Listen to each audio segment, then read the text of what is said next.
April 5-ാം തീയതി നടന്ന സംഭവവുമായി ബന്ധപ്പെട്ട പരിശോധനയിൽ നമ്മൾ മനസ്സിലാക്കേണ്ട കാര്യം, അവിടെ ഉണ്ടായ അനിഷ്ട സംഭവങ്ങൾ യഥാർത്ഥത്തിൽ ഒഴിവാക്കാൻ കഴിയേണ്ടതായിരുന്നു.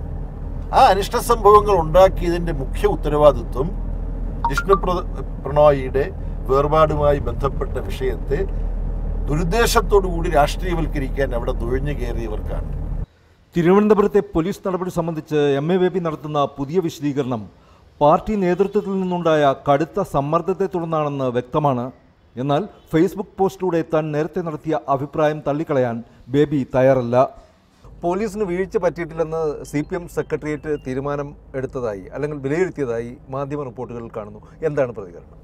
CPM-ന്റെ സംസ്ഥാന സെക്രട്ടേറിയറ്റ് ഇത് സംബന്ധിച്ച് എന്തെങ്കിലും പ്രസ്താവന പുറപ്പെടുവിച്ചിട്ടുണ്ടെങ്കിൽ അതിൻ്റെ എല്ലാ വശങ്ങളും പരിശോധിച്ചിട്ടാണ് സംസ്ഥാന സെക്രട്ടേറിയറ്റ് ഒരു പ്രസ്താവന പുറപ്പെടുവിക്കുക. അതിന്മേൽ പോൾ ബ്യൂറോ അംഗമായ ഞാൻ വേറൊരു അഭിപ്രായം പറയേണ്ട കാര്യമില്ല. അപ്പോൾ കുറച്ചുകൂടി വ്യക്തവും ശുദ്ധവുമായ ഭാഷയിൽ ചോദിച്ചാൽ പോലീസിന് വീഴ്ച പറ്റിയിട്ടുണ്ടോ? അത് സംബന്ധിച്ച് സംസ്ഥാന സെക്രട്ടേറിയറ്റ് ഒരു നിലപാട് വിശദീകരിച്ചല്ലോ. ആ നിലപാട് ഞാൻ വ്യക്തിപരമായി ഇനി ഒരു നിരൂപണ വിഷയമാക്കേണ്ടതില്ല. എബ്രഹാം മാത്യു, റിപ്പോർട്ടർ, മലപ്പുറം.